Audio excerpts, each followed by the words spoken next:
Hey tout le monde, c'est Shine, The Chérie ou Shine Chérie, j'espère que vous allez bien et aujourd'hui on se retrouve pour une toute nouvelle vidéo, du moins pour un épisode de votre podcast adoré, Chérie Place, le podcast qui parle de tout sans tabou. Aujourd'hui je suis vraiment trop contente d'enfin pouvoir vous faire un nouvel épisode.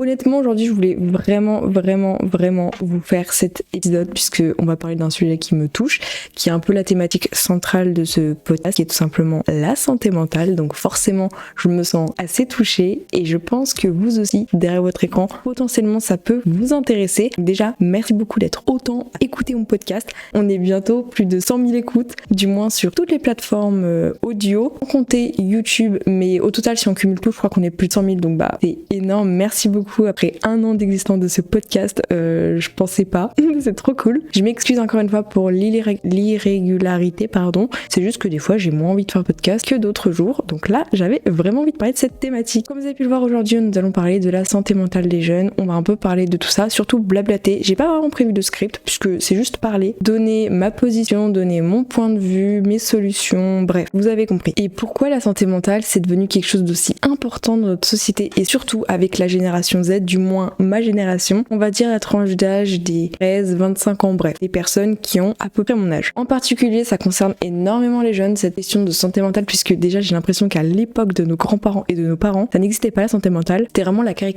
de tu es triste, arrête, si c'est pas physique, ça se voit pas, c'est que ça n'existe pas. Enfin, je pense que vous voyez un peu ces discours très rétrogrades, très vieux temps, vieux jeu, vieille époque. Et c'est pour ça qu'aujourd'hui, je voulais un peu qu'on démystifie tous ces a priori en fait. J'ai regardé un petit peu les statistiques et du côté par exemple de solidaritésanté.gouv, en juillet 2021, les syndromes anxieux ou dépressifs concernant les jeunes, c'est près de 16% de la population âgée de 16 ans ou plus, 12% des hommes et 19% des femmes. Et on voit bien encore une fois que les femmes sont au centre de tout, puisque on est le plus touché par tout ce qui est santé mentale, tout simplement parce que la société veut qu'on ait des attentes beaucoup plus hautes, que ce soit en termes de physique, en termes de carrière. Vraiment les femmes ont une pression monumentale, j'ai l'impression, par rapport aux hommes, mais surtout pour le physique. Je sais pas vous, mais je trouve que on a des codes qu'on doit avoir et qu'on doit adopter. Une femme, ça doit être féminine, ça doit se maquiller, ça doit être apprêtée, ça doit faire le ménage, bref, il y a plein de choses qui rentrent en compte pour qu'une femme soit considérée comme une vraie femme. Et je trouve ça dégueulasse. Et plus d'un quart des femmes âgées de 16 ans, 24 ans sont concernées par l'un ou l'autre de ces syndromes. Bref, pour vous expliquer à quel point, en tant que jeune, on est vraiment touché par ça. Je viens de tomber sur un site qui écrit préjugés les plus fréquents sur les maladies mentales et je pense que ça peut être intéressant qu'on en parle ensemble. Les personnes schizophrènes sont violentes, alors que généralement les personnes qui sont atteintes de ça le cachent et le cachent même à elles-mêmes, donc n'importe quoi. Les personnes dépressives manquent de volonté. Oh là là, le nombre de fois où j'ai entendu ça, genre si tu es triste, arrête, c'est un manque de volonté. M'énerve. Ou ne font pas assez d'efforts et sont pas... Oh là là là là. Le nombre de fois où j'ai entendu ça. En gros, si t'es dans cette santé mentale de merde, c'est toi qui l'as voulu, c'est toi qui l'as cherché. Ça, ce genre de phrase ultra toxique, mais le pire c'est que c'est dit par nos proches, par notre famille, par nos amis, et on sait très bien que notre entourage proche, notre cercle familial proche, c'est eux qui ont un grand impact sur notre santé mentale quand ils disent quelque chose de positif ou négatif. Donc ça, c'est horrible. Les personnes bipolaires sont difficiles à gérer et souhaitent seulement attirer l'attention. Je sais même pas quoi dire après avoir entendu toutes ces bêtises sur internet parce que littéralement, je pense que vous-même, vous savez que...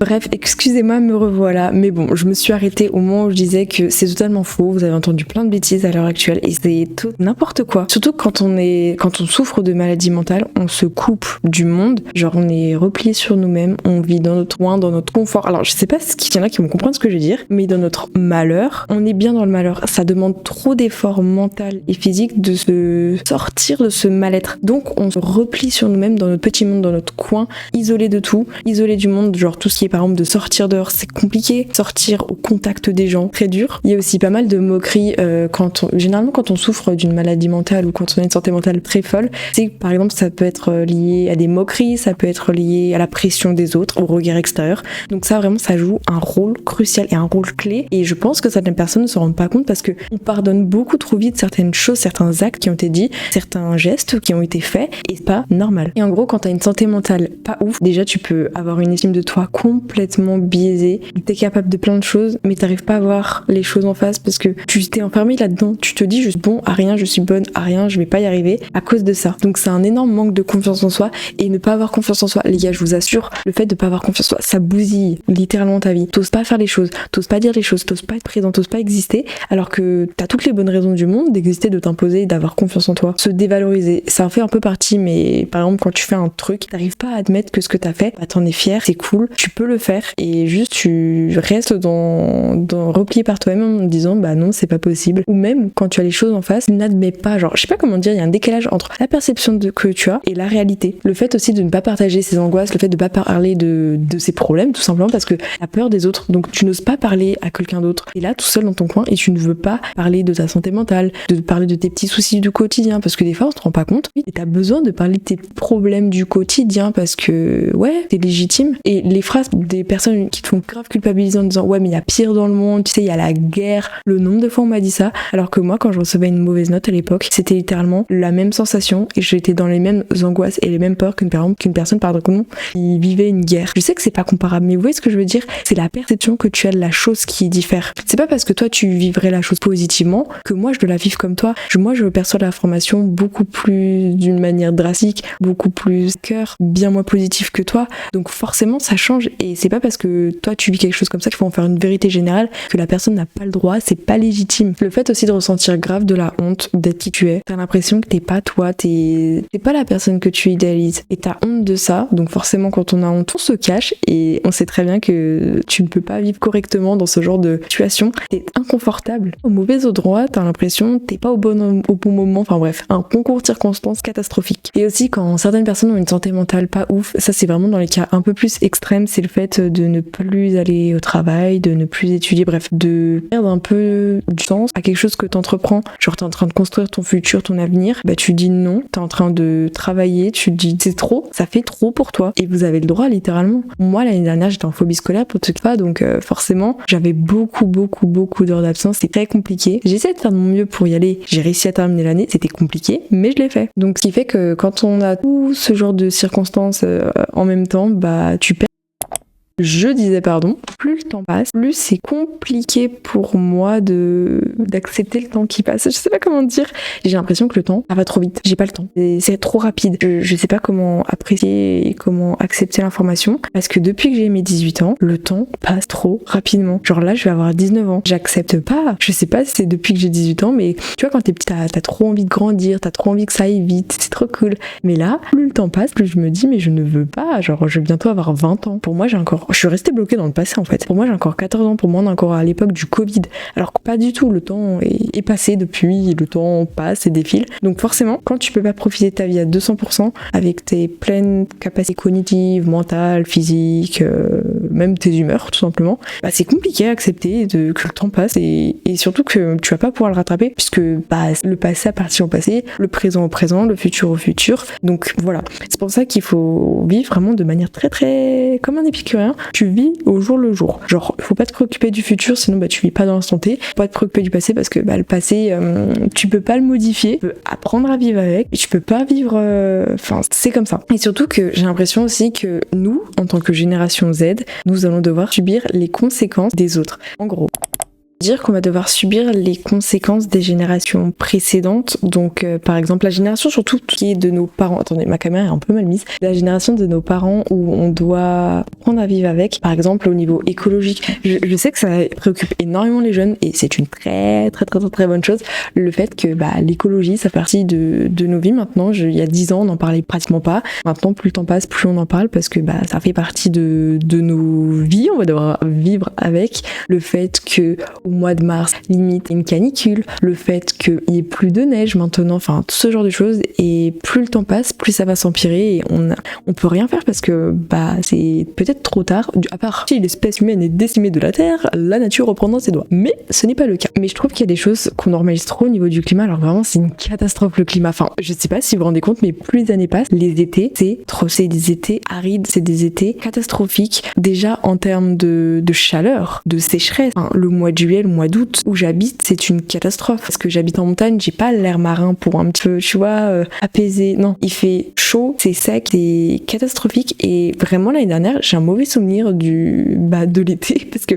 j'adore l'été parce qu'il fait beau, c'est sympa, mais il faisait beaucoup trop chaud, genre tu pouvais pas te coucher avant 23h30. Enfin, tu ne pouvais pas parce que vraiment, c'était horrible en termes de ça quoi, c'est la qualité de vie amoindri avec le climat. Après je parle de ça, mais il n'y a pas que les jeunes qui sont impactés par la météo, il y a aussi peut-être potentiellement la faune et la flore. Mais je sais que l'écologie c'est un sujet qui touche énormément les jeunes et je trouve que c'est une très très bonne chose parce que je me dis, au moins on est sensibilisé plus que nos aînés qui par exemple eux à l'époque peut-être il y a 10-20 ans où c'était un peu l'essor de l'industrialisation tout ça, littéralement c'était open bar sur le plastique tout ça.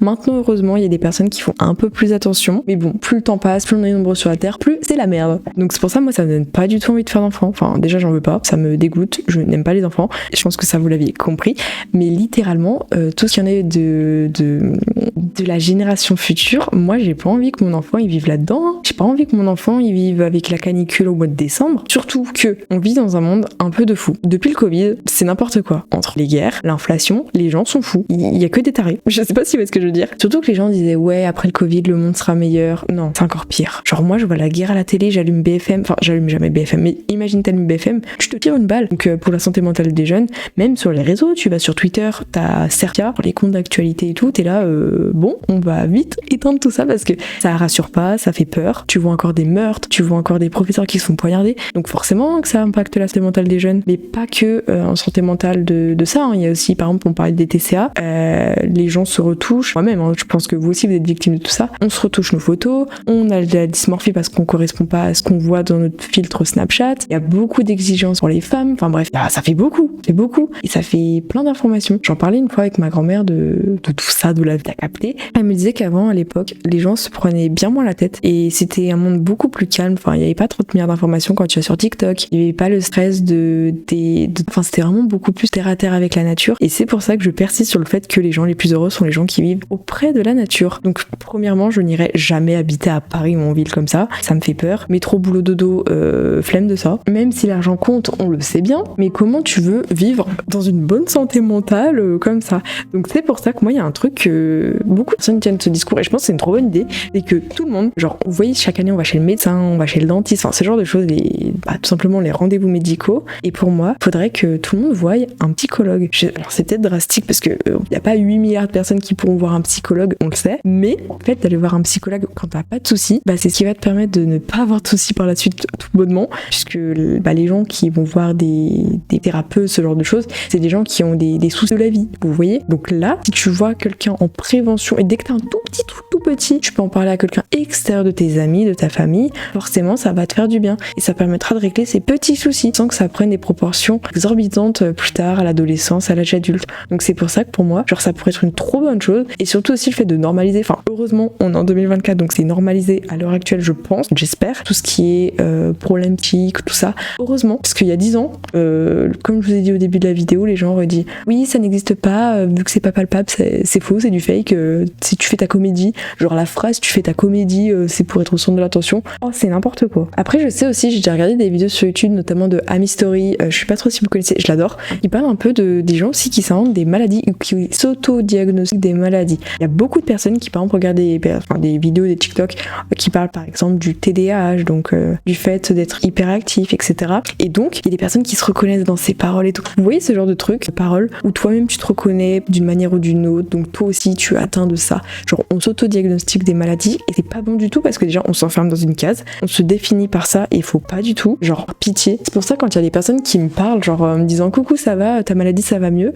je me dis mais vous pouvez pas juste vous arrêter à coucou ça va, il y a des personnes qui me disent juste ça va mieux ta maladie ou même pas un coup ça va. Non c'est juste on te définit par rapport à tes troubles. Ça je trouve ça mauvais parce qu'après tu te renfermes là-dedans, c'est ton identité, c'est ta carte d'identité. C'est comme si sur mon front c'était écrit Charline elle a ça, elle a ça, elle a ça, elle a ça. Et aussi c'est en contemplant la noirceur qu'on finit par s'y perdre comme dirait un célèbre philosophe, je ne sais plus qui dit ça, mais je trouve que cette phrase est vraie. Genre si t'as un entourage négatif qui broie du noir, comment tu veux être le petit ange tout blanc au milieu? C'est impossible. Donc forcément c'est pour ça qu'il faut être bien entouré, mais vu que les jeunes ont tendance à avoir de plus en plus une santé mentale pas folle, forcément autour il y a des dommages collatéraux et forcément eh bien on en est impacté parce que si quelqu'un raconte ses problèmes en expliquant sa vie où il y a du négatif, certaines personnes sont très sensibles et réceptionnent directement pour elles ce négatif. Donc c'est pour ça comme je vous ai dit dis, voir un psychologue individuel pour chaque personne, c'est trop une bonne chose parce que la personne, elle est qualifiée, c'est son métier, elle a passé des examens, des études, enfin voilà, elle est diplômée pour ça. Je vais essayer de vous donner 2-3 petits conseils à mon échelle et mon humble échelle pour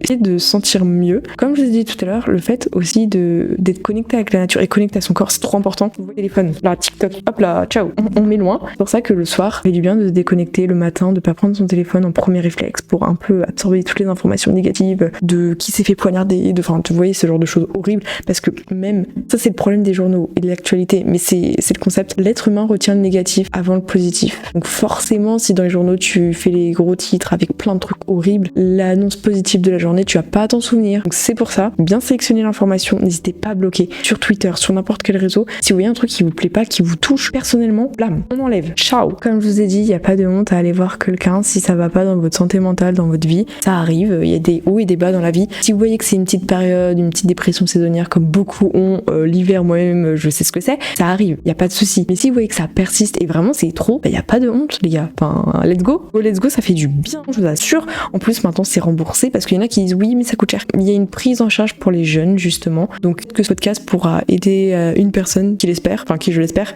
pour avoir le déclic de se dire ouais, en fait, j'ai une santé mentale, je me sens pas bien dans ma vie, et des trucs ça va pas, j'aimerais en parler. Genre, c'est le moment où il n'y a pas de truc de ouf dans ta vie, mais t'es dans un état un peu morose ou t'es pas trac, c'est pas fou. Et maintenant, vous êtes au courant qu'il y a des séances de psychologues qui sont remboursées à 100%. Et peut-être si une personne fait le pas grâce à ce podcast, j'ai tout gagné, hein, écoutez, moi je suis trop contente.